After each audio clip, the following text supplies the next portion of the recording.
Beleza. Boa noite, pessoal. Eu sou a doutora Cris, da Regional Unifesp, e a gente está aqui para mais uma reunião científica semanal, e o tema da semana será bloqueios de neuroeixo, que é a aula parte 2, e o tema de hoje será peridural. Como é um tema básico da formação do anestesista, nós colocamos o nosso residente do segundo ano, o doutor Henrique Louzan, que foi o mesmo que fez a aula de hack. Então, eu vou passar a palavra para ele e espero que vocês aproveitem bastante a aula de hoje, tá bom? Doutor Henrique? Obrigado pela apresentação, Cris. Obrigado pelo convite também. É sempre um prazer aí. Boa noite a todo mundo que está presente. Vamos começar falando um pouquinho da segunda parte aí da aula de bloqueios de neuroeixo, focando na peridural. Só vou colocar para apresentar minha tela. Cris, só confirma para mim que você está vendo a tela direitinho, por favor. Tudo certo, pode seguir. Tá, joia. Então vamos lá. Pessoal, a Cris já me apresentou. Vamos começar com a parte 2 do bloqueio de neuroeixo. Aqui a ideia é passar rapidamente pela parte da anatomia, mas pelo fato de que algumas pessoas que estão aqui não estavam na primeira aula, mas lembrando que a parte anatômica mais profunda vai estar na aula parte 1 de bloqueio do neuroeixo. Então aqui a gente tem a coluna vertebral, lembrando que a gente tem 7 vértebras cervicais, 12 vértebras torácicas, 5 lombares, 5 sacrais fundidas e 4 coxígeas fundidas. Com relação à medula espinhal, de níveis nervosos, a gente tem 8 cervicais e 7 cervicais, e 7 vértebras cervicais. Então, a gente deixa de ter aquela saída por cima da vértebra a partir de C7, e abaixo do C7 a gente passa a ter a saída por baixo da vértebra correspondente, em sentido de níveis neurológicos, tá? Com relação aos ligamentos, né, as camadas perfuradas até a gente chegar ao espaço que a gente quer atingir nessa parte do neuroeixo, a gente tem pele, subcutâneo, ligamento supraespinhoso, interespinhoso e ligamento amarelo. E é isso. A gente vai passar o ligamento amarelo, ou ligamento flavum, e vamos parar antes do espaço dural, ou seja, espaço epidural, peridural, espaço em cima da dura, tá certo? Um espaço aí composto por gordura, vasos epidurais e tecido fibroso, tá? Estruturas principais da medula que a gente precisa lembrar aqui. A gente tem algumas principais. O cone medular, lembrando que o cone medular é o final da medula espinhal. Em adultos, ele vai ficar ali por volta de L1, L2, e esse nível a gente tem que lembrar, principalmente nos pacientes pediátricos, que vai ser mais baixo. Começa em L3, L4 e vai tendo uma progressão cranial ao longo da vida. Uma outra estrutura importante aqui é o saco dural, terminação do saco dural, que termina por volta de S2. Então, apesar do saco dural terminar por volta de S2, a gente ainda tem acesso ao espaço peridural em níveis mais baixos ali pelo hiato sacral, que a gente vai discutir um pouquinho na perisacral. Lembrando que após o cone medular, a gente não tem mais medula espinhal. A gente só tem a cauda equina, que é uma junção das raízes nervosas originadas mais cranialmente. Relembrando rapidamente da anatomia topográfica. O que é anatomia topográfica? Marcos externos que vão conseguir direcionar a gente para saber mais ou menos que altura que a gente está, que vai ser bastante importante na função da sua anestesia peridural. Então, quais são os principais utilizados mais fáceis de identificar? A vértebra proeminens, que é equivalente a C7, a borda inferior da escápula, o ângulo inferior da escápula, que é equivalente a T7, e a linha de Touffier, que é a linha que cruza o aspecto superior da crista ilíaca, que vai cruzar ali por volta de L4, L3, L4. Só lembrando daqueles artigos que eu trouxe aí para a aula de hack anestesia, que isso é uma estimativa, não é certeza de que você vai estar naquele espaço. Na maioria das vezes você não vai estar literalmente naquele espaço, você vai estar próximo. Então é isso. Passado esse básico da anatomia, vamos falar propriamente da anestesia peridural e começar com as indicações. A gente tem dezenas, centenas de indicações. A gente acaba vendo o quê? A peridural ela acaba sendo indicada para cirurgias com potencial álgico importante, que sejam grandes cirurgias a ponto de valer a pena os possíveis riscos de um neuroeixo, tá certo? Então, aqui eu trouxe um esquema desenhado do NICE, do Tratado de Anestesia Regional deles. Eles dão os principais tipos de cirurgia nos principais níveis diferentes da peridural. Traz na cirurgia torácica, por exemplo, uma das especialidades cirúrgicas com maior nível de evidência favorável à inserção de um catéter peridural, né? Grandes cirurgias abdominais também, superiores, que a gente já vai esquecer um pouquinho da raquianestesia e que a peridural tem uma vantagem muito grande sobre a outra forma de abordagem do neuroeixo. Então, passando um pouquinho para as contraindicações, são bastante semelhantes às contraindicações da raquianestesia. O principal de todas, recusa do paciente. O paciente se recusou a fazer uma punção de neuroeixo, escolhe outra técnica anestésica. Infecção no local de punção, lembrando que aqui, no caso da peridural, o espaço, a altura da punção, ela conta muito. Então, a depender da extensão da infecção no local da punção, ela te limita a fazer, até a mudar de posição, porque passa a não ser mais o ideal de técnica anestésica. Hipovolemia não corrigida, que cai qualquer nível de instabilidade hemodinâmica não corrigida previamente. A ideia é você estabilizar antes de fazer algo que vai instabilizar ainda mais. Hipertensão intracraniana, mesma coisa da raquianestesia. Hipertensão intracraniana, no geral, se for aguda, é uma contraindicação, sim. Mas lembrar que hipertensões intracranianas crônicas, com neuroimagem recente, tem lesão com efeito de massa, tem hidrocefalia, tem mudanças de sintomas neurológicos, é permitido sim. E aqui a gente se encaixa principalmente no pseudotumor cerebral, né? Hipertensão intracraniana idiopática, muito comum, mais comum em mulheres mais jovens, obesas, com histórico de uma cefaleia em investigação.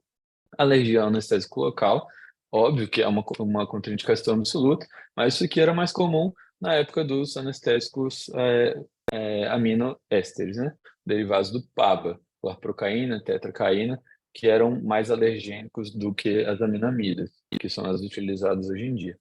Com relação às contraindicações relativas, temos coagulopatia, sempre com medo de hematoma, de hematoma epidural e de sangramento próximo à medula, sangramentos que possam comprimir raiz, que possam comprimir a própria medula. Então, os cortes que a gente vê pela ASRA, a Sociedade Americana de Anestesia Regional, são uma plaquetometria acima de 70, 80 mil, ou acima de 100 mil se a gente tiver suspeitando de algum distúrbio funcional plaquetário. No caso do INR, eles preconizam o INR abaixo de 1,5. A sepsia entraria aí também na linha da instabilidade hemodinâmica, então evitar algo que vai piorar a instabilidade. Doenças desmielinizantes, doenças neurológicas indeterminadas, entra sempre aquele questionamento. Se você abordar um neuroeixo num paciente que já tem uma doença neurológica que vai acometer a região que você vai bloquear, se houver uma piora no pós-operatório, é uma agudização da doença, é uma complicação da sua punção. Lembrando aí que as doenças desmielinizantes, parece que as fibras desmielinizadas elas são mais sensíveis ao dano direto do anestésico local, então a gente evita fazer bloqueio de neuroeixo nesse caso. Com relação à estenose aórtica e outras situações de débito cardíaco fixo, a gente tem uma contraindicação relativa para leve e para moderada, mas muitos livros consideram a estenose aórtica grave como contraindicação absoluta a bloqueio de neuroeixo, tanto RAC quanto peridural. Quais são os parâmetros que a gente tem que lembrar? São três principais, no caso da estenose aórtica, que a gente vai procurar no ecocardiograma. Então, área valvar menor ou igual a 1 centímetro quadrado, velocidade máxima do jato aórtico acima de 4 metros por segundo e gradiente médio transvalvar acima de 40 milímetros de mercúrio. São os 3 parâmetros desse análise aórtica grave. Então, quais são os benefícios da raquianestesia, da peridural? Então, no caso da peridural, a gente tem um bloqueio mais sensitivo do que motor. Isso a gente vai discutir um pouquinho o principal porquê disso, o que influencia esse bloqueio predominantemente sensitivo. A gente tem uma possibilidade de analgesia pós-operatória mais prolongada do que uma raquianestesia. Analgesia pós-operatória da raquianestesia, mais prolongada possível, é com a morfina, um opioide hidrofílico que vai cair aí no máximo de ação por 24 horas, tá? Então, como prova aí desses benefícios, no caso da analgesia pós-operatória, eu trago aqui uma meta-análise publicada no Cochrane em 2005, que trouxe 9 ensaios clínicos com N total de 711 pacientes e comparou pacientes que iam ser submetidos a grandes cirurgias abdominais, comparou duas estratégias diferentes de analgesia. PCA, bomba de PCA, a analgesia controlada pelo paciente com opioide intravenoso versus peridural contínua. O que ele encontrou foi melhores scores de dor nos 3 primeiros dias, que foram os desfechos analisados, tanto no imediato quanto no PAI, no terceiro DPO,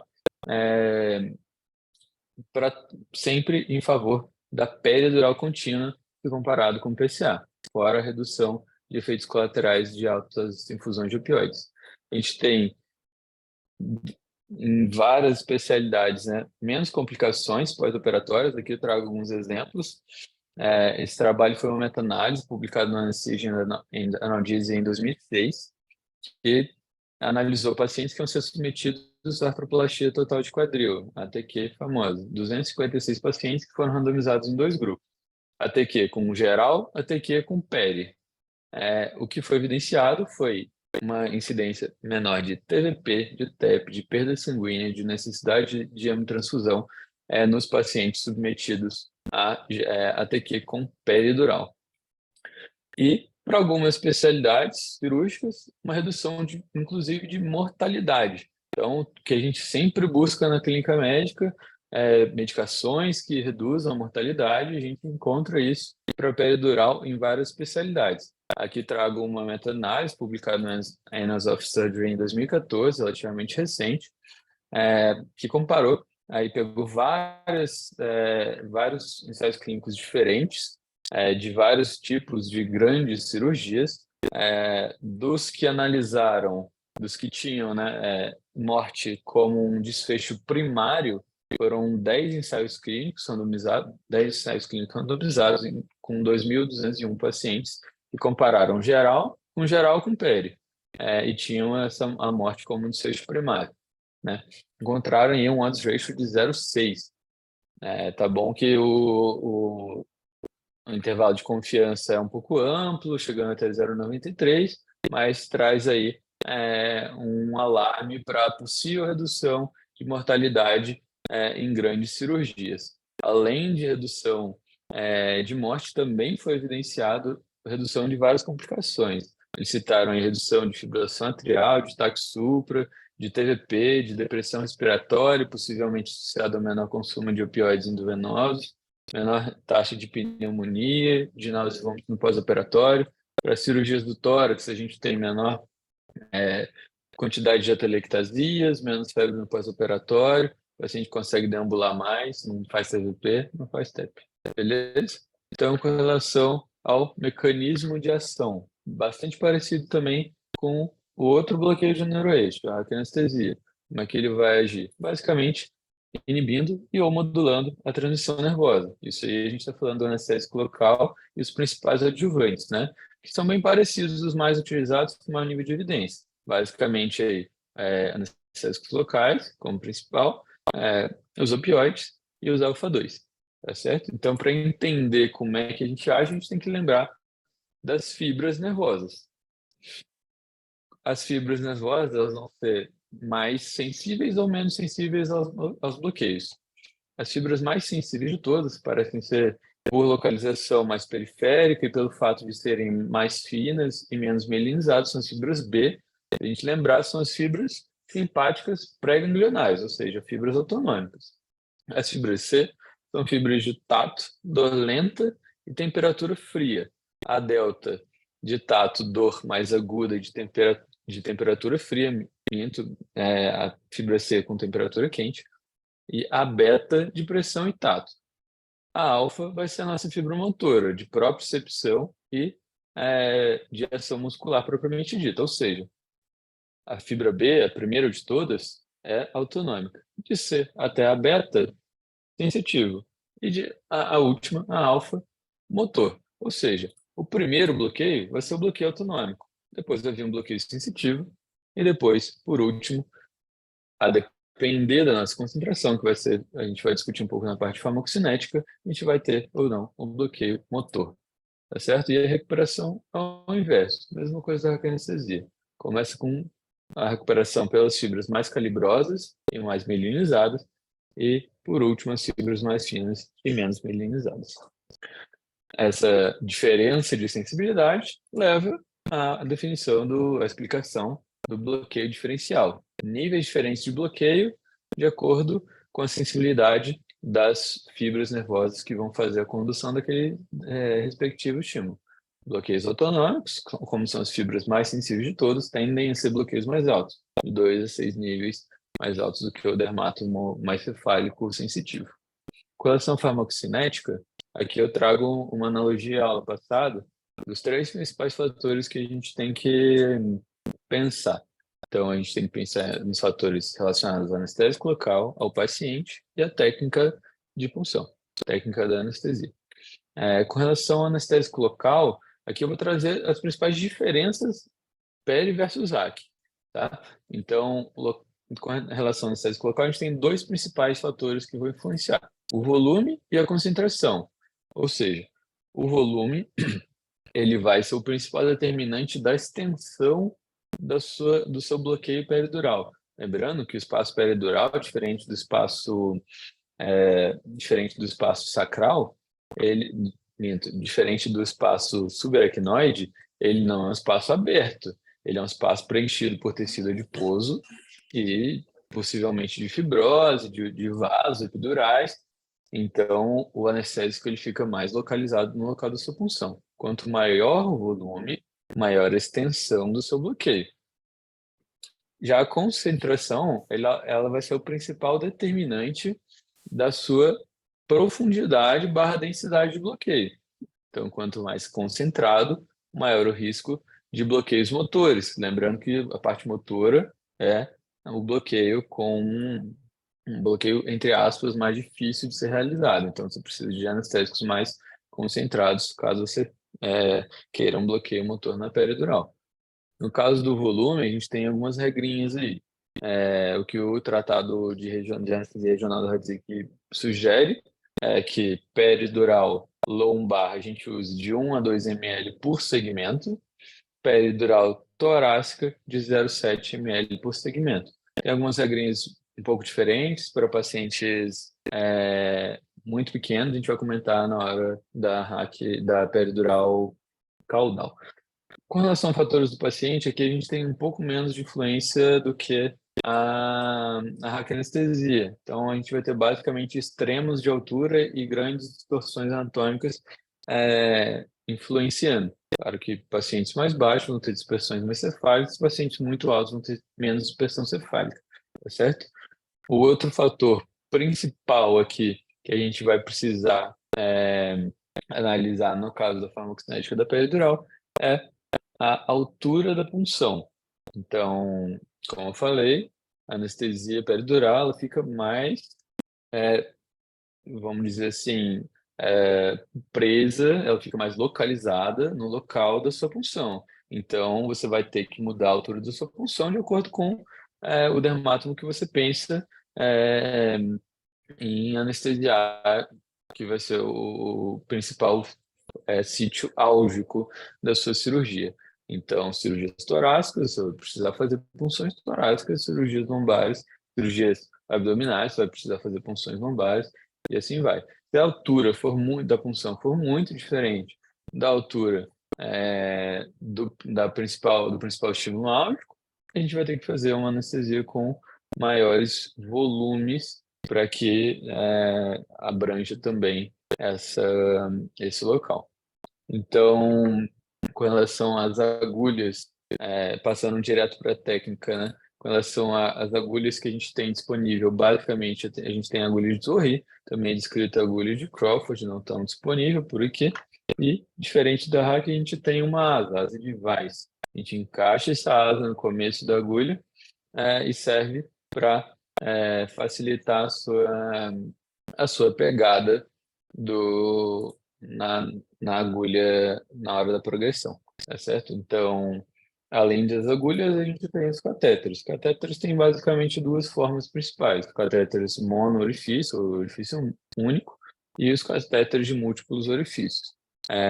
Não parece haver grandes benefícios de um catéter sobre o outro, tá certo? Lembrando que as agulhas de peridural, elas são muito mais calibrosas do que as agulhas de raquianestesia. Então, para adultos, a gente usa os tamanhos de 16 e 18 gauge, e para as crianças a gente tem tamanhos menores, 20, 22 gauge da agulha de Touré. Com relação à abordagem da técnica da anestesia peridural, a gente pode fazer ela via mediana, via paramediana ou via caudal. Com relação à técnica mediana, a abordagem inicial é um pouco parecida com a anestesia. A gente vai entrar inicialmente com ângulo de 10 a 15 graus na linha do processo espinhoso. A gente vai comentar um pouquinho mais sobre a progressão da agulha mais para frente. Com relação à paramediana, mesma coisa. A técnica é descrita de várias formas diferentes. Pode ser 1 centímetro lateral ao processo espinhoso, 1 centímetro lateral ao interespaço, 1 centímetro lateral e inferior ao processo espinhoso. A medida geral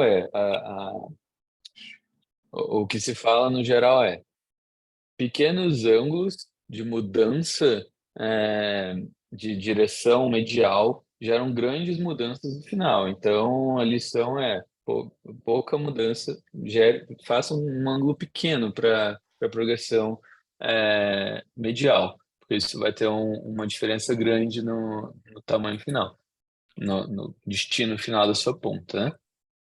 Com essa abordagem caudal, a gente vai descrever ela um pouquinho mais, mas vai ser uma abordagem feita via hiato sacral, tá? A gente pode fazer essas abordagens todas em basicamente qualquer posição, descrita, né? A gente pode fazer sentado, a mais comum de todas. A gente pode fazer de decúbito lateral ou de decúbito ventral também. Lembrando que todas essas a gente sugere que o paciente fique fletido, com a coluna vertebral fletida, com o quadril fletido. Isso aumenta o interespaço e facilita a sua progressão da agulha, tá certo? Então, com relação à identificação do espaço peridural, a gente já sabe que a gente pode abordar mediano, paramediano ou caudal. Como é que a gente acha o espaço peridural? A gente tem que passar do ligamento amarelo, mas não passar da dura, ficar em cima da dura. A gente tem duas técnicas principais para encontrar esse espaço. A gente tem a técnica da perda de resistência, ou técnica de Dogliotti. A gente vai pegar uma seringa própria para isso, ela tem a parede mais lisa, então você consegue sentir mais a pressão dela. Você pode fazer essa técnica da perda de resistência com água ou com ar. O mais comum e mais indicado, geralmente, é a técnica da perda de resistência com ar. Então, a gente vai inserir a agulha com o mandril, passar a pele, passar o subcutâneo, passar o ligamento supraespinhoso, interespinhoso, tirar o mandril, conectar a seringa de perda de resistência com ar ou água e progredir sentindo a resistência. Vou colocar aqui umas fotos para ilustrar um pouquinho melhor. Mas a ideia é, o espaço peridural é um espaço de pressão subatmosférica. Ou seja, quando você chegar no espaço peridural, você vai sentir uma perda de resistência. Nesse momento, você taca a agulha, a seringa e conecta a sua agulha ou para fazer dilatação, ou para fazer direto uma passagem de catéter, ou até mesmo para fazer uma peridural single shot. Como eu falei, essa técnica é descrita com ar ou com água. Com ar, a gente fica mais fácil de encontrar uma punção dural acidental. A gente não quer puncionadura, mas se você tiver com ar na seringa e puncionadura acidentalmente, você vai ver direto o refluxo de líquor para dentro da seringa. Já se você fizer com água, você não vai conseguir enxergar de primeira esse líquor vindo na sua seringa. Então, talvez tenha um maior risco de injeção acidental no espaço subaracnoide. Lembrando que essa técnica com o soro fisiológico, ela foi descrita pelo medo do pneumoencéfalo. A gente joga um pouco de ar para o espaço epidural. Em crianças pequenas, neonatos, há um medo de que esse ar gere pneumoencéfalo, e tem realmente casos descritos. A outra técnica descrita é a técnica da gota pendente, ou técnica de Gutierrez. A ideia é um pouco diferente. A gente vai fazer a mesma progressão, pele subcutâneo, sucro espinhoso, interespinhoso, tira o mandril, coloca um pouco da sua solução anestésica ou de soro fisiológico na agulha e progride.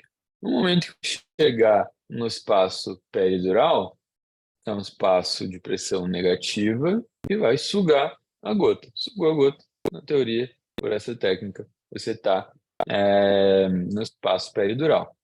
Lembrando que o espaço peridural ele parece ter uma pressão mais subatmosférica em regiões mais torácicas. Então, essa técnica, na teoria, é mais fácil de ser feita no tórax, apesar de que uma punção dural acidental e uma possível lesão medular no local, elas são muito mais lesivas do que se a gente fizesse numa lombar baixa pós cunho medular, né? Como título de curiosidade, os pacientes epiocíticos parecem ter essa pressão menos subatmosférica. Então, a diferença de pressão menor, talvez você não veja a aspiração da gota pendente. Então, é uma técnica com maior risco de falha nesse perfil de paciente. Então, com relação à progressão da agulha, a gente já sabe como achar o espaço peridural, agora a gente tem que saber como progredir a agulha. Duas técnicas básicas descritas, uma com apenas uma mão segurando na asa da agulha de Tourette e a outra mão sentindo a diferença de resistência, enquanto a mão não dominante progride a agulha, a mão dominante sente a resistência, e a outra técnica é a progressão com as duas mãos, de meio em meio milímetro, você progride meio, testa, progride meio, testa. Não parece haver grandes benefícios de uma técnica sobre a outra, é mais indicado que você faça que você tenha maior experiência, tá? Com relação à técnica da peridural caudal, é um pouco diferente. Peridural caudal, a gente precisa imaginar primeiro aqui a região lombosacra, visão posterior. Aqui a gente tem alguns pontos anatômicos que a gente precisa lembrar. A espinha ilíaca superior e o hiato sacral. Lembrando que o hiato sacral é o déficit da fusão da quinta vértebra sacral. Isso deixa um acesso para a gente para o espaço epidural com menor chance de lesão medular. Para não dizer nenhuma chance, né? Porque a cauda equina está lá em L1, L2. Então, a ideia é você palpar as duas espinhas ilíacas pósteras superiores e fazer um triângulo equilátero. Na ponta desse triângulo equilátero estaria o hiato sacral, tá certo? Achou o hiato sacral, o ângulo de inserção da agulha de 45 a 60 graus. A intenção é perfurar o ligamento sacrocoxígeo Perfurado o ligamento sacrocoxígeo, a gente conecta a agulha de perda de resistência e progride sentindo a perda de resistência da mesma forma que a gente faz na peridural lombar e torácica, tá? Lembrando que a peridural caudal ela é prioritariamente feita em crianças, porque é um espaço mais fácil da gente identificar. Lembrando que crianças têm uma claudectomia mais baixa também, então tem menor lesão, menor risco de lesão de medula, menor risco de lesão de punção dural acidental, e por ser um espaço mais complacente em crianças, menos fibrosado, a gente tem uma dispersão cefálica muito maior do que se comparado com os adultos. Então, a gente é realmente uma técnica bastante utilizada na pediatria, também pelo fato de um dos benefícios que a gente citou aqui na aula, do bloqueio sensitivo maior do que o bloqueio motor. Então a criança acorda sem dor e conseguindo mexer a perna, diferente de se fosse optado por fazer a raquianestesia. Trouxe aqui um artigo de revisão publicado em 2019 na British Journal of Anesthesia, bastante interessante, fala sobre basicamente tudo de peridural caudal em crianças. Aqui ele traz uma regra interessante para neonatos, principalmente, como eu tinha comentado, né? Foge um pouco daquela regra do adulto. A regra sugerida é: se a intenção é anestesiar dermátomos sacrais, faça 0,5 ml por quilo. Se a intenção é anestesiar dermátomos lombares, faça 1 ml por quilo. E se a intenção é anestesiar dermátomos torácicos baixos, faça de 1,25 a 1,5 ml quilo. Ele traz vários artigos evidenciando de que talvez a peridural caudal seja mais eficaz para cirurgias infraumbilicais. Cirurgias supraumbilicais, mesmo em neonatos, a peridural caudal não parece ser tão importante. Trouxe aqui como título de curiosidade, ele traz a peridural guiada por ultrassom em neonatos. A técnica é bastante semelhante, mas te ajuda a checar a dispersão do seu anestésico local. Então, encontra-se o hiato sacral, faz-se a punção do local, a gente pode passar pelo ligamento sacrocoxígeo e coloca-se estéreo, o probe linear em posição paramediana. A imagem encontrada vai ser justamente essa. Aqui, dentro da setinha curta, a gente tem um espaço epidural, que a gente pode ver que tem uma estrutura assim mais hiperecóica, não está completamente hipoecóica, provavelmente evidenciando tecido adiposo. Após infusão do anestésico local, a gente consegue ver direto a expansão do espaço epidural. Parece até aí uma imagem de bloqueio de fáscia, né? Liberando aí uma da outra, você consegue confirmar que sua injeção foi realmente epidural e consegue, inclusive, localizar a ponta da sua seringa. Nem sempre é tão fácil sentir a perda de resistência nesse perfil de paciente. Lembrando que os neonatos têm a terminação do saco dural mais caudal, então também tem algum risco de punção dural acidental aí. Achamos espaço peridural. Agora a gente tem a técnica de passagem de catéter. Não tem grandes segredos aqui. Encontrado espaço peridural, a gente insere um introdutor que vem junto com o kit do catéter e faz-se a inserção do catéter. As regras são a dilatação do espaço, seja com soro, ou seja, com anestésico local, ele facilita a passagem do catéter.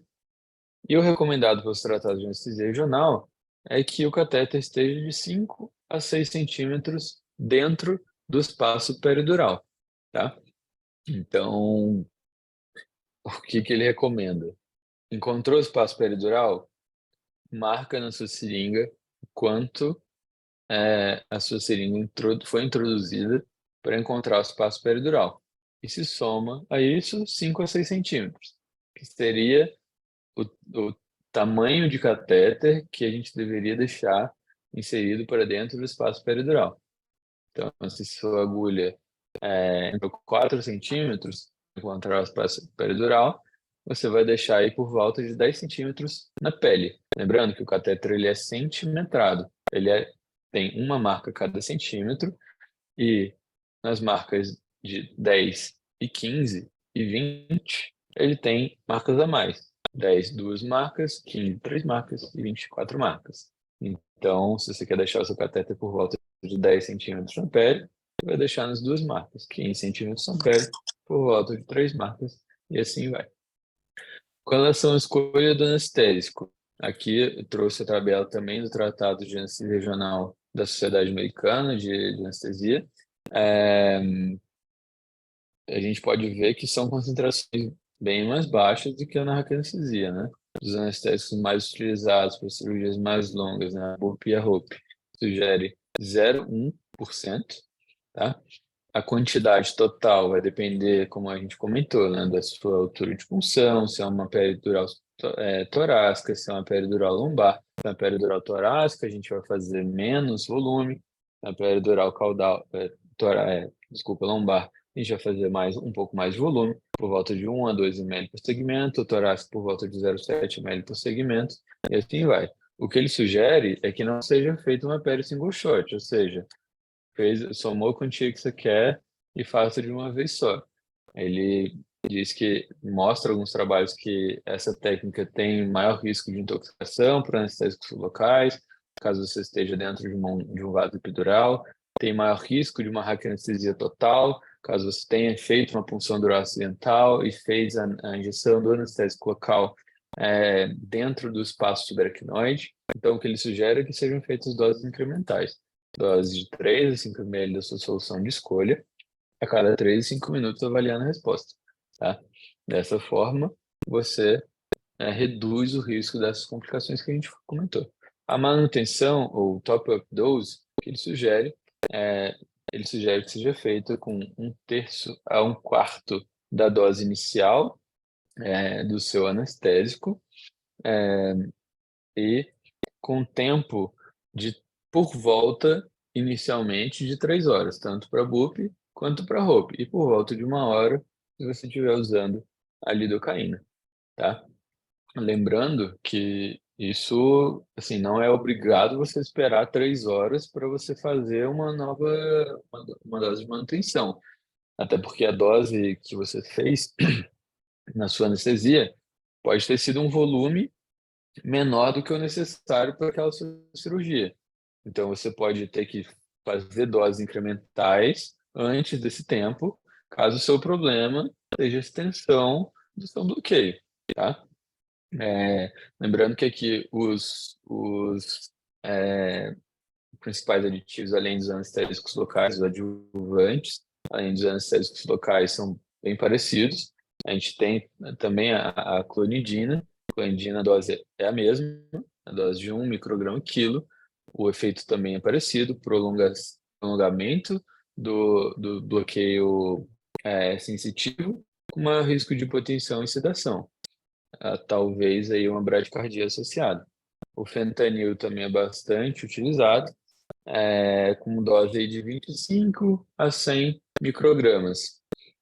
E a morfina por volta de 30 microgramas. Lembrando de todos aqueles efeitos colaterais que a gente comentou, hidrofílicos versus lipofílicos, na parte 1. Não coloquei aqui de volta para não ficar alongando demais a aula, mas está bem descrito na primeira parte da aula. Quais são as complicações? Complicações também bem parecidas com as complicações da anestesia, com alguns pontos diferentes, porque a gente não quer invadir de propósito aqui o espaço subaracnoide. Se for invadido, vai ser de forma inadvertida. Com relação às complicações menores, a gente tem as náuseas e vômitos, que pode ser aí um indicativo inicial de hipotensão, principalmente se a técnica não tem a técnica anestésica escolhida não tem uma anestesia geral junto.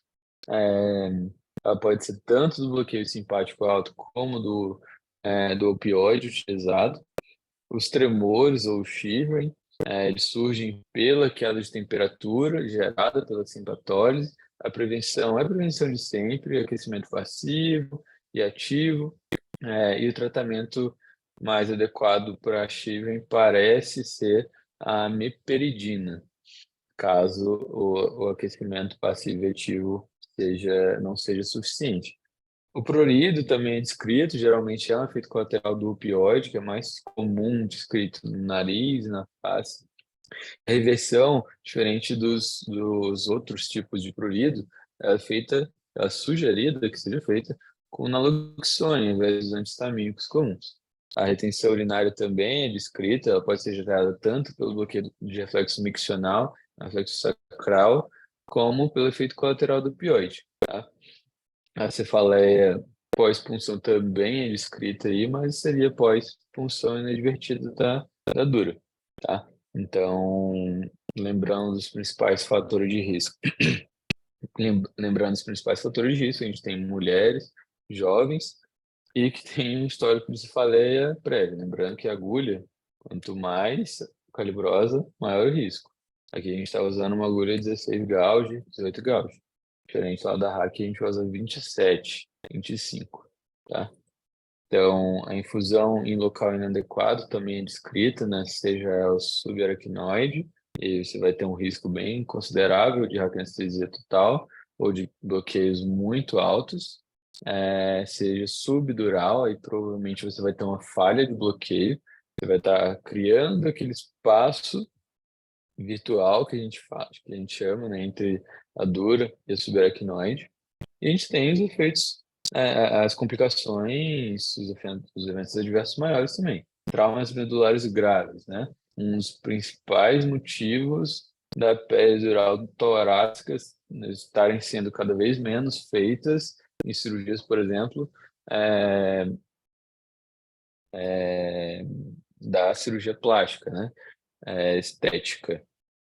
Infecção, mesmo infecção e hematoma, né? O mesmo receio da raquianestesia, que a gente está invadindo uma região nobre, né? A gente faz um abscesso, a gente faz um hematoma, comprime medula, corre risco de gerar uma isquemia medular importante. Síndrome de Alcaudecquina, também descrita, né? Disfunção de múltiplas raízes lombares, raquianestesia total, o que pode acontecer por exemplo, por uma punção dural inadvertida e um bloqueio single shot com grande volume e você está dentro do espaço subaracnoide, você não está dentro do espaço epidural. Instabilidade hemodinâmica grave, quanto mais alto o bloqueio, mais alto o risco de instabilidade hemodinâmica, certo? Vou falar rapidamente aqui de bloqueio combinado, hack peridural, para finalizar os assuntos maiores da aula. Quais são as vantagens de você fazer uma hack com peri, comparado a elas isoladamente, né? A gente tem uma menor latência, então a gente pode usar uma latência mais curta da hack, lembrando que a peri demora até 3 vezes mais para começar a atuar, então a gente tem a vantagem de ter uma latência mais curta da hack. A gente está fazendo 2 bloqueios. O bloqueio via subaracnoide e o bloqueio via epidural. Então, a gente tem uma menor incidência de falha de bloqueio. A gente tem uma possibilidade de analgesia pós-operatória mais prolongada do que uma raquianestesia isolada. E, além disso, a gente tem uma menor instabilidade hemodinâmica. Por quê? Aqui você não é obrigado a fazer uma hack cheia. Aqui você pode fazer uma hack com menores quantidades de anestésicos locais e ir fazendo doses incrementais de forma lenta e progressiva na peridural. Os principais benefícios, né, onde que a gente mais encontra evidência a favor do bloqueio, principalmente analgesia de parto, e é o que a gente mais vê sendo feito na prática. Nos dias de parto, a gente consegue fazer uma anestesia com quantidades muito pequenas de bupivacaína, descrita aí por volta de 2,5 miligramas de bupivacaína. Então, a gente tem um alívio mais imediato com essa baixa quantidade de anestésico via subaracnoide e a passagem de um catéter epidural. Então, a gente vai fazendo doses incrementais, lentas e progressivas de acordo com a resposta do paciente, gerando um bloqueio sensitivo, com bloqueio motor mínimo ou ausente. Lembrando que o bloqueio motor aqui é muito reduzido se comparado, no caso da peridural, se comparado com a raquianestesia. E pacientes de alto risco cardiovascular. Também são pacientes com boas evidências para a gente fazer o duplo bloqueio. Por quê? Pelos benefícios que a gente acabou de falar aqui. A gente tem um bloqueio simpático gradual, a gente não precisa fazer uma hack cheia, então a gente tem menor incidência de instabilidade hemodinâmica. A gente não precisa fazer single shot e vai incrementando de forma mais precisa o nível do bloqueio. Você não precisa fazer um bloqueio que acometa, por exemplo, as fibras cardioaceleradoras lá que a gente comentou na aula passada, de T1 a T2, de T1 a T4. Como é que a gente vai fazer o duplo bloqueio? Existem duas técnicas principais descritas. A agulha através de agulha, que é basicamente quando a gente tem o kit duplo bloqueio. Qual é a ideia? A ideia é fazer primeiro a peridural, encontrou o espaço peridural, deixa a agulha ali. A agulha de hack ela é uma agulha mais longa e que vai passar por dentro da agulha de peridural. Na ponta da agulha de peridural há uma abertura e a gente trava essa agulha. Passo a agulha de hack, fez a anestesia, passo o catéter. É isso. A vantagem é que você vai fazer uma punção só e já resolve os dois. Não parece haver um grande benefício sobre uma técnica isolada. Então, mais uma vez, aqui se escolhe a técnica que você tem mais experiência. E aqui é a agulha de aqui é a técnica de quando você não tem o kit. A técnica das agulhas separadas. A técnica das agulhas separadas, ela é descrita das duas formas. Pode fazer nos mesmos interespaços ou em espaços ou interespaços diferentes.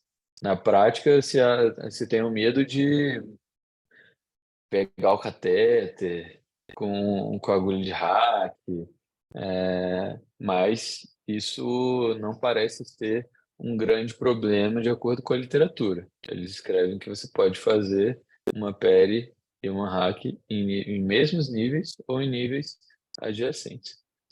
Com a desvantagem que a gente vai ter que fazer no mínimo duas punções, certo? Então, e a gente tem que ficar de olho também na dispersão. Se caso a hack anestesia seja a primeira das duas, a gente tem que ficar de olho no tempo também. Se você fizer primeiro a hack e depois a peri, você vai ter, no caso de um anestésico hiperbárico, você vai ter possíveis problemas com a dispersão do seu anestésico, gerando uma hack bem baixa. Tá? Aqui, para citar também, a técnica do volume de expansão de volume peridural. Mais falado antigamente, mas ainda costuma aparecer em algumas provas, costuma ser citada em trabalhos até recentes. Qual é a ideia da expansão de volume peridural? A ideia é que, se você tem uma hack feita e você botou qualquer coisa no volume, no seu espaço peridural, seja soro, seja anestésico local, você tem uma maior dispersão desse anestésico. Tentando comprovar isso, um trabalho publicado em 97 no Anestesia Analgesia, fez uma mielografia com contraste radiopaco no espaço subaracnoide e foi fazendo raio-x seriado de acordo com o volume que ia sendo injetado via catéter no espaço peridural. O que ele encontrou? Quanto maior o volume que você coloca no espaço peridural, maior a dispersão cefálica. Essa setinha aqui é o nível mais cefálico do contraste nos raios-x seriados. Então, quanto maior o volume peridural, mais dispersão cefálica tinha. Então, isso realmente foi comprovado. Mas será que essa maior dispersão gera realmente uma altura de bloqueio sensitivo maior?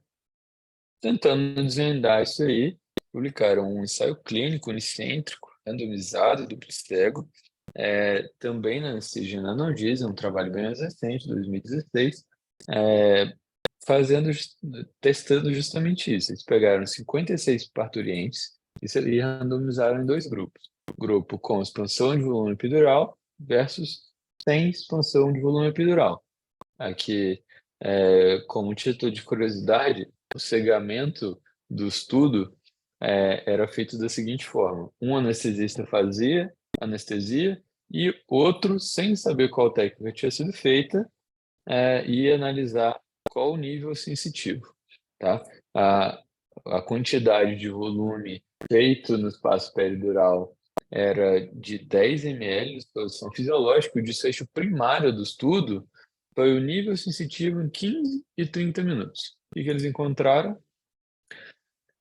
Não encontraram diferença. Em 15 minutos e 30 minutos, ambos grupos, tanto os pacientes que não tinham expansão de volume epidural, quanto os pacientes que tinham expansão de volume epidural, mantiveram os mesmos níveis, apesar de não ter sido encontrado aí um valor de P significativamente estatístico, né? Então fica aí a dúvida. A gente tem mais dispersão cefálica, mas será que a gente realmente tem uma altura, uma maior altura de bloqueio sensitivo?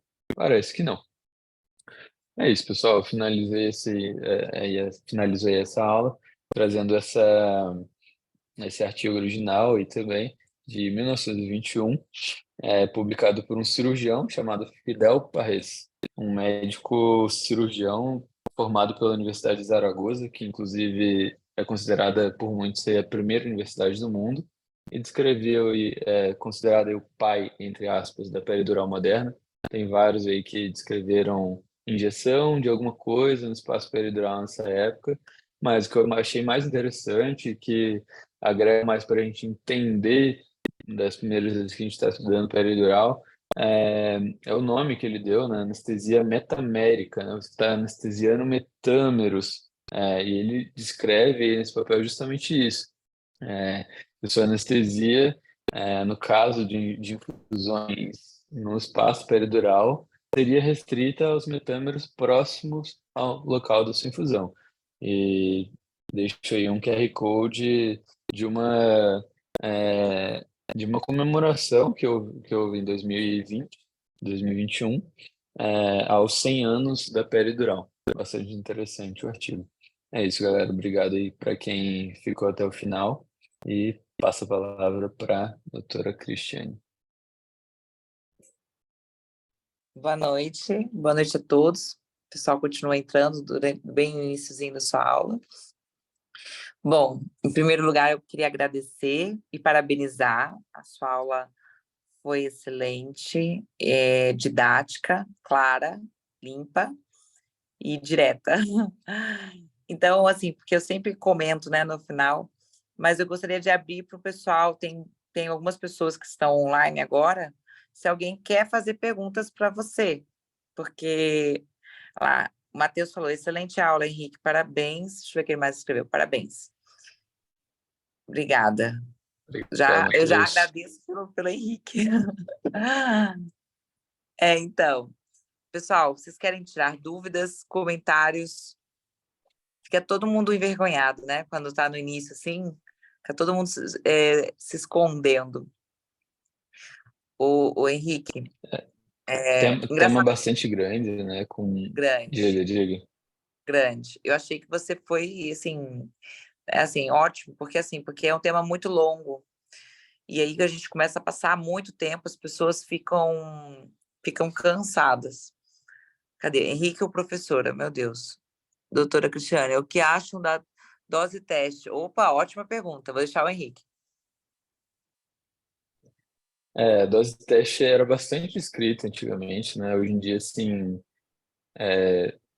já se sabe que talvez não tenha tanta certeza de ser utilizado, né? A dose de teste era descrita ali com epinefrina e ver aí a resposta hemodinâmica. É, realmente é uma coisa que, pelo que o pouco que eu consegui estudar aí sobre dose teste, não tem grandes evidências que baseiam a certeza de que você está no espaço epidural, de que você está no espaço subaracnoide, com pequenas doses do seu anestésico. O que a gente sabe levando mais para dose fracionada e incremental do que uma dose teste, como era descrita antigamente, com um lido e epinefrina de 1 para 200 mil. Então, a ideia é justamente essa. Ao invés de você fazer 20 ml, faça de 3 em 3, de 4 em 4, de 5 em 5, e veja como vai ser a resposta hemodinâmica.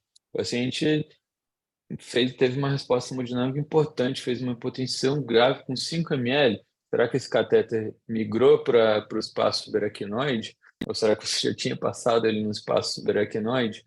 Então, eu acho que eu sou mais a favor dessas doses incrementais e lentas e vendo a resposta. O que você acha, Cris? Eu também acho, porque agora eu vou mostrar a minha idade, né? Quando eu era residente, existiam vários chefes, staffs, que só aceitavam que a gente fizesse com dose teste.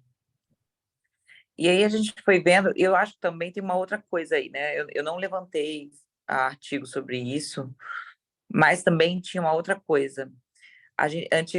Antes usava-se muito mais bupivacaína e hoje a gente usa ropivacaína. Então, existe o medo, a bupa é muito mais cardiotóxica. Então, eu entendo que o pessoal, entre aspas, das antigas, tivessem essa ideia da dose teste com astilo, porque estava fazendo as peles com bup. E hoje, assim, né? Se você está num lugar que tem ropivacaína, a grande maioria das pessoas, em geral, está fazendo uma peridural com ropivacaína, que é menos cardiotóxica. Então, assim, eu não levantei artigo sobre isso. Eu estou falando porque, assim, quando eu era residente, né, faz o quê? Eu terminei a residência, eu tenho 10 anos, mais de 10 anos, e a gente tinha a ropivacaína não era, assim, tão frequente, né, assim, quando você estava no serviço público. Então, eu acho que o que a gente vê na literatura é isso, mas os anestesistas pensando nessa questão de toxicidade até justificaria. E também por um outro motivo, que assim instintivamente, olhando como a cronologia das coisas. Hoje, a maioria das peridurais são realizadas para analgesia. E antes eram utilizadas para anestesia. Então, o volume anestésico que era feito era um volume maior, de massa anestésica. Então, o medo, o receio também era maior. Isso aí são proporcionais. Então, por exemplo, um exemplo clássico é a cesárea. Quantas pessoas, se vocês chegarem para suas mães e falar assim, e você vê o pessoal mais antigo, pergunta se a pessoa tomou hack, o peridural, elas falam assim, eu tomei peridural. E não necessariamente foi para analgesia de parto. Eles faziam por quê? Porque antes as agulhas de hack eram muito grossas. Então, os próprios obstetras já vinham pedindo, eu quero peridural. E isso não é quando eu era residente, não, o pessoal mais antigo ainda. Então, aquelas agulhas reesterilizáveis. Então, assim, eu entendo que o que aconteceu, o que a gente vê que hoje usa-se menos a dose teste, mas também porque a peridural mudou-se o perfil do uso dela. Hoje você faz uma peridural, por exemplo, vocês que estão lá na escola, né? A sala da Julieta sempre tem uma peridural. Por quê? Porque são aquelas cirurgias gigantes, GDP, gastrododeno-pancreaté, aquelas hepatés gigantescas, que é o pessoal da cirurgia da gastro. Mas você vê que são, porque são cirurgias abertas. Então, as peridurais, hoje a gente vê o quê? Para cirurgias torácicas, cirurgias de grande porte. Então, elas são usadas muito mais de forma analgésica. Aí você faz a peridural, passa um catéter, testa, e você vai fazendo de acordo com aquela necessidade, com aquela demanda. E a peridural tem uma coisa muito positiva da peridural, que foi que você colocou na aula. De você ir sentindo o paciente. Você vai fazendo aos pouquinhos, diferente de uma hack, né? E você colocou muito bem no início lá, né? Pacientes com estenose aórtica, que é controverso, mas que geralmente é mais negativo, não sei o quê, mas às vezes chega, né? Então, assim, e a peridural você consegue tatear, coisa que a hack você não consegue. Mas eu entendo, eu vejo isso em relação E, gente, eu tô falando de uma forma observacional. Eu não levantei nenhum artigo, quero deixar claro. Mas, assim, instintivamente, vocês veem, né? Hoje a peridural ela ficou bem mais restrita ao uso analgésico para cirurgias de grande porte. Por quê? Porque, na verdade, a medicina ela caminhou para isso, né? Para ser uma medicina menos invasiva. Então, você vai usar uma técnica mais invasiva para uma cirurgia que demanda mais, né? Então, é isso. Assim, complementando aí o Henrique. Cadê o Isso é uma povo? coisa que a gente discute bastante no dia a dia, né? O fato de, hoje em dia, assim, é muito difícil você fazer uma périce em geral junto, porque você não está pensando em abolir completamente toda a sensação e fazer um bloqueio motor para melhor campo do cirurgião, então a gente acaba fazendo uma pele mais analgésica junto com outra técnica, geralmente com a geral, né? Sim, Então, sim. e dessa Ah, forma, já que a gente vai deixar o catéter ali, não tem por que você jogar 30 ml de solução de primeira, não tem, porque o catéter vai estar lá, então não tem nenhuma explicação do porquê de você fazer 30 ml de uma vez, né? Então faz muito mais sentido passar um catéter e fazendo de forma incremental, né? então, que é o que o pessoal faz hoje, né? E assim, Exato. assim, o pessoal tá todo mundo quietinho aqui. Eu tenho pessoas aqui a Júlia está aqui online, o Sushi, enfim. Puxa Uma coisa vida. que o doutor Tiago Rondo. Então, eu, eu queria fazer uma colocação que você colocou bem bonitinho ali, um ultrassom de neuroeixo de um bebezinho. Ah, o Tiago aqui rindo. De um bebezinho, né, mostrando a pele sacral. Eu vou fazer um comentário, e assim, né, eu sou da anestesia regional, amo ultrassom, etc e tal, mas o comentário é que pelo menos uns 2 anos atrás, eu tinha visto com a Mari Lima, a gente foi levantar se havia diferença de, de precisão na punção sacral, guiada ou não guiada, em bebês, né? Então, na população pediátrica. E a literatura dizia que não havia, pelo menos até aquele momento, quando a gente fez, gente, não revi isso agora, tá? Isso tem uns 2 anos que eu tinha visto com a Mari Lima, e que não havia diferença estatística se você visse o espaço com ultrassom ou sem ultrassom em relação ao pessoal da anestesia pediátrica que faz pela técnica tradicional. Então, o ultrassom realmente no neuroeixo, a gente comentou isso no final da outra aula, fica mesmo aí com uso para situações de você guiar, né? Então, tipo, uma hack, uma peridural num neuroeixo aí difícil. Lógico, é para você fazer a marcação, você não faz uma punção guiada. Ultrassom no neuroeixo, por quê? Porque o anestesista ele é muito habilidoso, ele tem essa técnica muito tem uma perspicácia muito alta, então não precisa, não há essa necessidade. O anestesista tem uma habilidade muito boa em fazer uma punção de neuroeixo, seja ela hack, peridural, às vezes, dependendo do quanto que ele pratica, um pouco menos, mas mesmo assim, o anestesista ele se sai muito bem nessas duas situações, em geral, né? Então, a ultrassom de neuroeixo, ele ficou assim, como uma técnica de resgate para você marcar a altura e também ver ali o compartimento medular para você se guiar por uma punção difícil, por exemplo, numa gestante, que eu coloquei até na última aula, né? Uma gestante com uma escoliose, uma gestante que é uma situação que você não quer entubar a paciente, porque você quer usar uma anestesia de neuroeixo, entendeu? Acho que alguém colocou alguma pergunta? Deixa eu ver, alguém levantou Não, a foi o mão? riso do Dr. Tiago. Tá. Vocês querem colocar mais alguma coisa? Não, não quero encerrar, não. Eu quero deixar o bate-papo, que eu acho bem bacana. Eu vou ser bem sincera, hoje eu faço muito pouco peridural na minha prática diária, porque eu não faço mais, assim, não faço anestesia para cirurgia torácica, que eu acho, assim, a gente vendo aí as cirurgias torácicas de grande porte, a peridural é uma peridural, né? Assim, mas tem os bloqueios os bloqueios regionais, tem os bloqueios regionais, é um fato. Mas algumas cirurgias, uma lobé, uma peridural tem seu respeito, sim, tem seu valor, sim, tem a sua indicação, sim. E aí o pessoal fala assim, mas você pode fazer um paravertebral, com certeza. Mas às vezes, e aí assim, o pessoal tem, né, os apaixonados da anestesia regional às vezes sugerem fazer paravertebral e passar um catéter no eretor da espinha, né? Essa é a conduta aí dos anestesistas regionais, mas eu acho que em algumas situações, se o anestesista ele tem uma habilidade maior em realizar uma peridural, eu acho, ou vice-versa, ou fazer um bloqueio paravertebral guiado por ultrassom.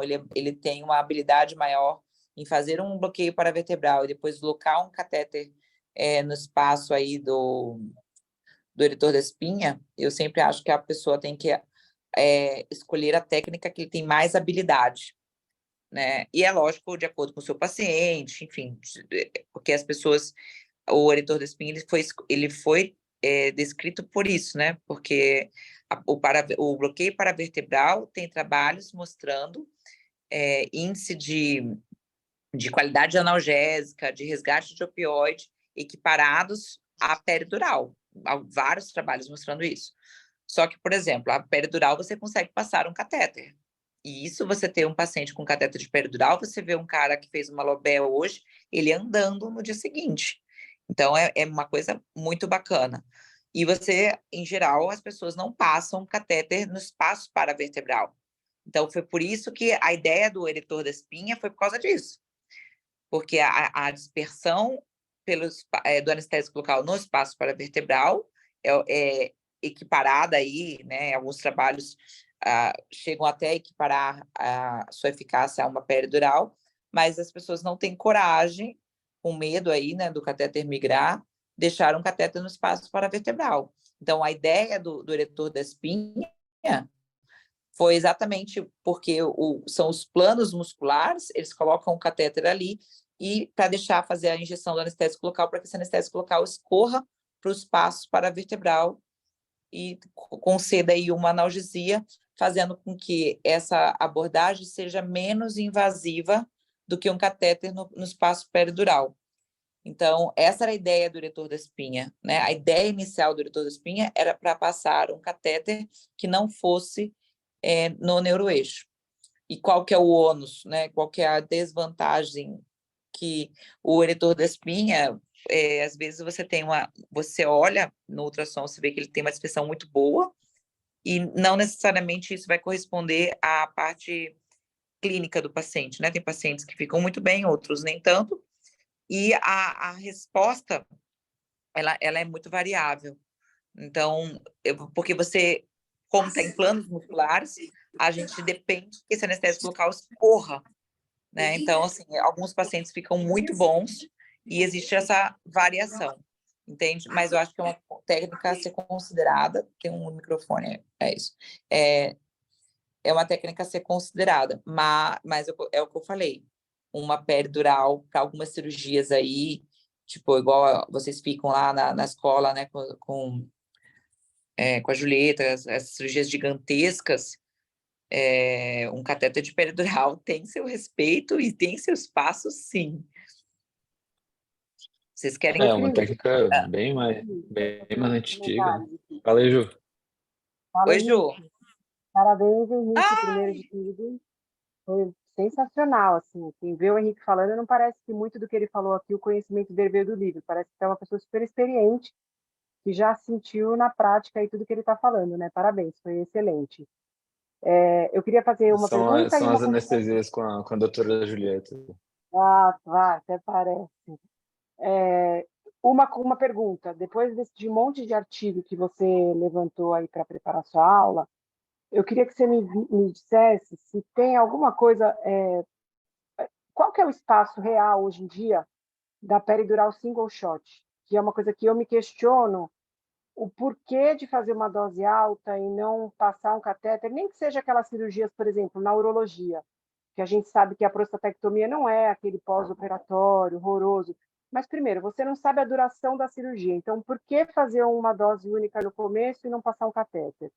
Segundo, você não sabe como é que está o nosso paciente do ponto de vista hemodinâmico, se ele está super desidratado, tal, como que ele vai reagir àqueles 10, 15 ml de uma vez só. Você leu alguma coisa, se tem, com exceção das crianças, né, que eu acho que obviamente que você não passa o catéter nas caudais e tal, qual é o espaço do single shot hoje em dia? E aí, depois que você me respondeu, eu vou fazer uma outra consideração. Realmente, a impressão que eu fiquei é que o single shot ele não tem muito espaço fora da pediátrica, assim, né? E a pediátrica justamente pensando em evitar a raquianestesia e fazer um bloqueio sensitivo, sem um bloqueio motor, numa criança que você nem vai conseguir passar o catéter na maioria das vezes, né?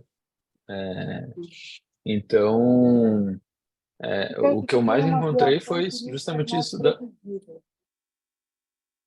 Exato, exato. E assim, é, o que você mais encontra é benefício a favor de doses incrementais. Ao invés de fazer 15 ml, por que não passar um catéter e fazer de 3 em 3, de 4 em 4?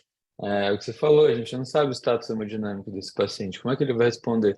E outra, você vai fazer a peridural, como a Cris acabou de comentar aqui, você não vai fazer só a peridural, você vai fazer uma anestesia geral logo depois. Então, você acabou de fazer 15 ml, às vezes uma peridural alta, e você vai induzir logo depois. Você nem mal esperou o efeito autonômico, e logo depois você vai fazer uma cardiodepressão maior ainda, né?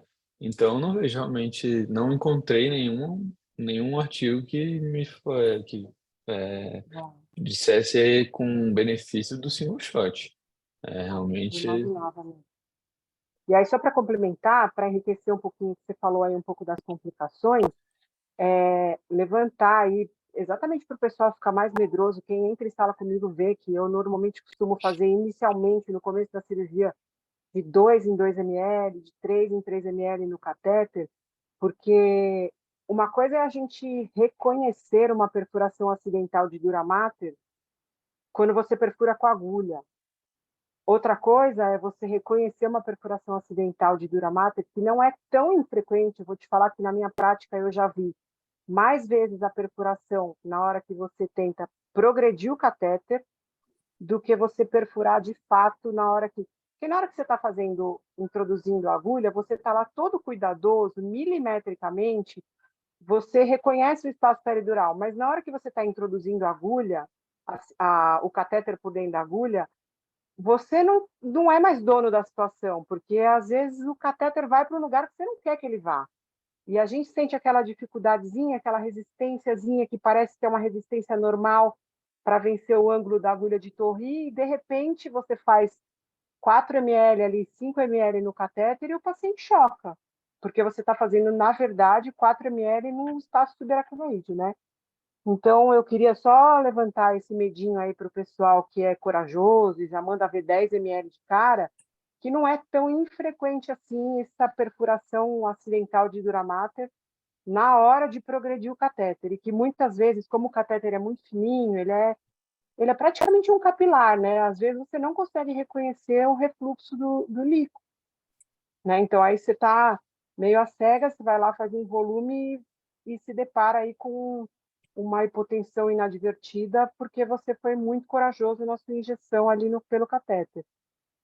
Eu acho até que alguém aqui, eu estou vendo que tem bastante residente presente, não estou vendo muito dos nossos R3, talvez a Letícia, não estou vendo os outros meninos, mas alguém deles certamente já visualizou isso aí junto comigo. A gente não poder usar o catéter no intraoperatório, porque na hora que a gente foi usar, a gente percebeu, às vezes nem reflui líquor, hein? É só para a gente perceber aí que a sensibilidade de você aspirar não é tão boa assim. Às vezes não reflui, mas você percebe que você faz pequenas quantidades de anestésico local no catéter e isso faz uma repercussão hemodinâmica desproporcional. Então, era só essa consideração aí que eu queria deixar para o pessoal corajoso.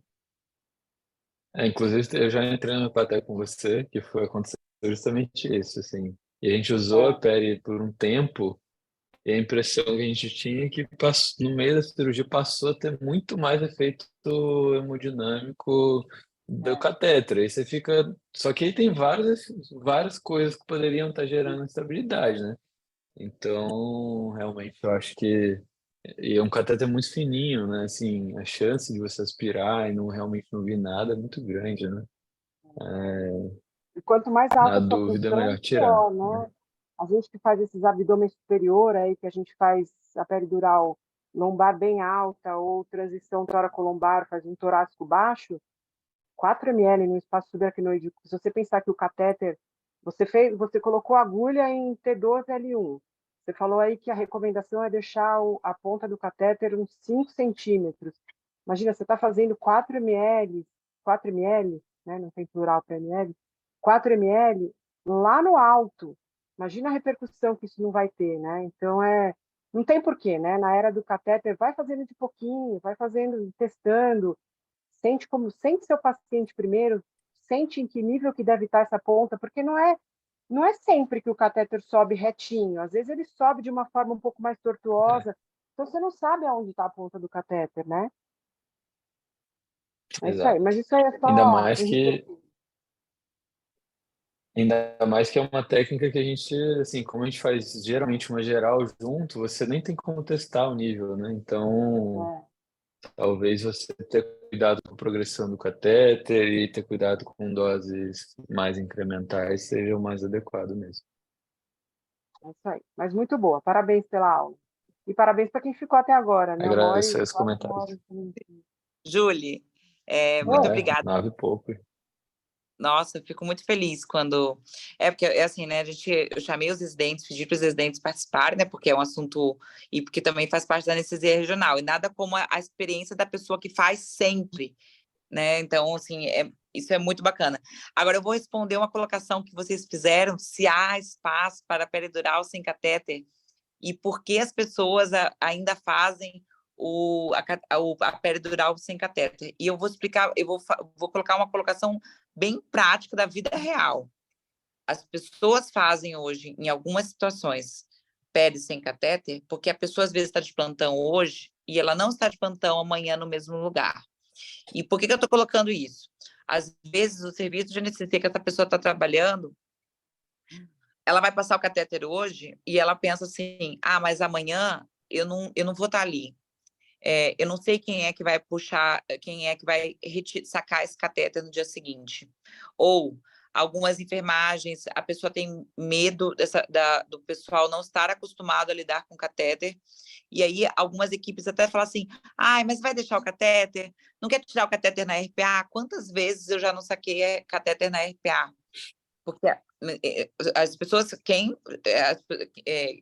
que podem meter mandar pedras se vocês nunca viram isso. Então, assim, muitas pessoas fazem peridural single shot exatamente por essa questão, assim, da rotina. Se o hospital que essa pessoa está trabalhando, se essa equipe de anestesia, não uma equipe super integrada, coesa, que está acostumada com catéter, e aí ele já fica assim, tipo, passou o catéter de peridural, mandou para o quarto, digamos, para a enfermaria. Aí no dia seguinte a enfermaria do andar fica ligando. Então, assim, em alguns lugares, algumas pessoas se sentem incomodadas de sacar um catéter que não foi ele que passou, e alguns anestesistas se sentem incomodados de deixar o catéter sabendo que ele não estará naquele hospital no dia seguinte. Então, eu acho que a justificativa é essa. Assim, na Não, prática. eu acho até, Cris, que no dia seguinte eu até entendo, porque não é todo hospital que tem serviço de dor para acompanhar esse catéter. Exato, Mas exato. o intraoperatório, do mesmo jeito que você vai passar um central, vai passar para um seu colega, um central que não foi ele que passou, não foi ele que checou, então ele vai injetar sem saber se ele está injetando na pleura ou se ele está injetando no vaso. Ele tem que confiar no seu catéter central. Então, por que não confiar no seu catéter peridural, entendeu? Se o benefício de você poder utilizar esse catéter até o final da cirurgia é gigantesco, para mim só justifica, assim, eu preferia pegar um caso, um plantão, e ter o trabalho de tirar na RPA de um colega, do que pegar uma anestesia de 8 horas que ele fez um single shot lá atrás e já não está mais tendo efeito nenhum e você está naquela anestesia geral consumindo baldes de opioides, sabe? Mas eu entendo o seu anestesia, que a vida aí fora não é a vida aqui na região central de São Paulo, eu entendo. Ô, Júlia, eu não estou nem falando, eu já não faço, né? É o único lugar que eu não dou mais plantão, assim, né? Mas eu estou colocando situações lá atrás, que eu cheguei a ver, entende? E as pessoas, é o que eu falei, né? Às vezes a gente fica muito no nosso núcleo e a gente às vezes não vê isso. Então, eu concordo com você, 1000 vezes melhor você pegar um paciente que está com cateter, que você consegue resgatar ele, não tem nem comparação. E é lógico que a gente confia. No primeiro momento, você confia. Você pergunta para o colega, está funcionando? Aí você dá aquela testadinha ali, né? Você dá aquela lavada. Poxa, está indo bem? É lógico que a gente confia. Mas o que você vê por aí, eu não posso nem falar, porque eu não tenho mais isso, né? Eu não faço mais plantão assim. Enfim, mas uma das justificativas é assim, na prática é essa, porque não pelo benefício do paciente, né? Estou falando assim, na vida. Então, só para colocar aqui uma lenha também. Tá bom. E aí, Ok, cadê os meninos? só para finalizar os comentários rapidinho. Você que faz bastante ortopedia. Grandes cirurgias de quadril, você costuma fazer. Você acha que ainda tem algum espaço da pele ou você prefere regional? Como é que você faz isso na sua prática aí? Então, cirurgias de quadril quando a pessoa me fala cirurgias de quadril, o que a gente tem que pensar, né? Isso aí é muito amplo. Então, assim, é uma haste curta, porque o que é o quadril? É a articulação composta ali, né, pela parte acetabular com a cabeça do fêmur. Isso que é o quadril. Então, assim, se for uma haste curta, gente, você faz um femoral, um cutâneo lateral da coxa, uma hack. As equipes são hoje extremamente habilidosas, em sua maioria, né? Então, são cirurgias muito rápidas, uma haste curta, mesmo uma haste longa, um quadril, assim, prótese eletivo, existem, assim, colegas, equipes aí que faz aí em 1 hora e meia, primário, né? Assim, um quadril primário, que é uma prótese primária. Então, assim, são tempos extremamente otimizados, a literatura ainda é mais favorável, se for uma via lateral ou anterior, você fazer com o hack e os bloqueios regionais. Agora, você fez uma pergunta bem específica. Há espaço para peridural para cirurgias de quadril? Então, eu vou abrir. Talvez só para cirurgias de quadril, em alguns casos eu considero que sim, alguns traumas graves, e assim, eu coloco aqui de coração aberto, sem dúvida alguma, para cirurgias de acetábulo. Cirurgias de acetábulo são cirurgias de grande porte, sem dúvida alguma, tirando a maior emergência ortopédica, que é o quadril de livro aberto, né, que eles têm que fixar ali a pelve, né? Mas a maior cirurgia ortopédica é a cirurgia de acetábulo. Geralmente é muito difícil você pegar um paciente, o paciente que vem com uma fratura de acetábulo, ele geralmente não está só com uma fratura de acetábulo. Ou ele vem com fêmur associado, ou ele tem uma fratura de coluna, de alguma vértebra associada. Então, esse paciente de acetábulo é uma cirurgia de grande porte, você vai ter que invadir esse paciente, PAI central, você vai entubar esse paciente. Aí você vai falar assim, Cris, mas você nunca fez um quadrado lombar? Porque o quadrado é alto, né, para acetábulo? Gente, já fiz, claro. Tem paciente de acetábulo, existem vários tipos de fraturas de acetábulo. Tem paciente com fratura de acetábulo que ele vem na tração e ele consegue sentar, e ele consegue passar de maca, porque eu já vi isso, inclusive na escola, mais de uma vez. Tem pacientes, é surreal, você fala assim, não acredito que ele com essa fratura, você olha a imagem, você não acredita que o paciente senta, que o paciente na tração ele ainda consegue se movimentar. E tem paciente, juro por Deus, tem paciente com fratura de acetábulo que ele senta mesmo estando sem tração e fala para você, eu não tô com dor, eu já vi isso. E tem pacientes que vêm com fratura de acetábulo que ele tem fratura de neuroeixo associado. Agora, excluindo o fato, se ele não tiver fratura de neuroeixo, gente, a melhor anestesia de analgesia para uma fratura de acetábulo é um catéter de peridural, sem dúvida alguma. Entendeu? E assim, eu já tentei, assim, mas Cris, você tentou quadrado com femoral, quadrado com PENG, quadrado femoral e não sei o que lá mais. Gente, eu tentei tudo. E assim, entendam que são poucas pessoas, é verdade. Estou falando do fundo do meu coração. Por que eu estou falando isso? Porque as pessoas acham, como a gente é da anestesia regional, que eu sempre vou escolher uma anestesia regional. Não. Você tem que avaliar o seu paciente e a situação que você se encontra. E aí, quando você começa a associar vários bloqueios regionais, você esbarra num outro problema, uma coisa chamada dose tóxica, tá? E assim, você tem que ver outra coisa, fratura de acetábulo, você tem que conversar com o seu cirurgião que via ele vai abordar. Ele vai fazer uma via anterior, ele vai abrir igual cesariana, tipo um funnel, que eles chamam, né? Que essa aí é via de estopar. Não vou entrar aqui porque eu vou. Ele vai entrar via anterior, mesmo a fratura sendo do lado direito, ele vai abrir uma via anterior como se fosse uma incisão de cesárea. Então, gente, você pode fazer o quadrado que for unilateral, quando ele abrir, ele vai invadir o outro lado, se for via anterior.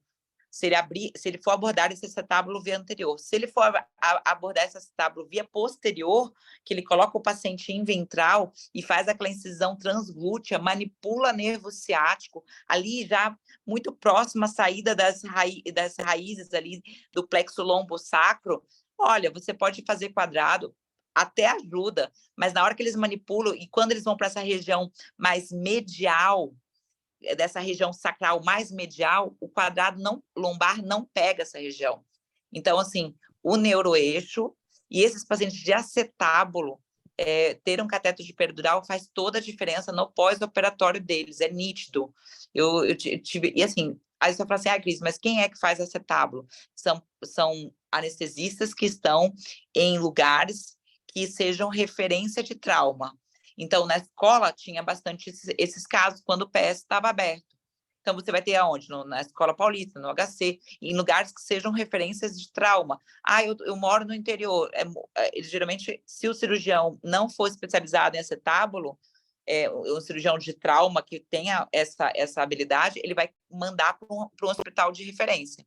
Agora, para algumas cirurgias de quadril, eu coloco para vocês, dependendo se for tumor, esses tumores, essas grandes massas compressivas, algumas revisões, que são revisões complicadas, paciente que já tem uma dor pélvica, dor crônica, dor lateral, que é uma dor muito alta, você tem que considerar ou quadrado lombar, que são bloqueios mais altos, e considerar, sim, passar um cateter de peridural. Porque as pessoas acham que eu sempre vou falar a favor só da anestesia regional. Não, mas existem casos que você precisa avaliar seu paciente. O que é a proposta cirúrgica? O que eu vejo, antigamente, o anestesista fazia, vou fazer uma hack e beleza, nem se preocupava em conversar com o cirurgião. Aonde ele vai fazer a incisão, né? Como é que vai ser essa abordagem? E esse é o problema. E na anestesia regional, você tem que saber aonde o cirurgião está entrando, o que ele vai fazer. Se ele vai fazer uma única via, se ele vai fazer mais de uma via, se ele vai fazer via contralateral, igual na ortopedia tem, né? Principalmente no acetábulo. Então, você tem que saber o que o cirurgião está fazendo. Eu vejo, quando quem entra com a Julieta, ela sabe todos os tempos cirúrgicos.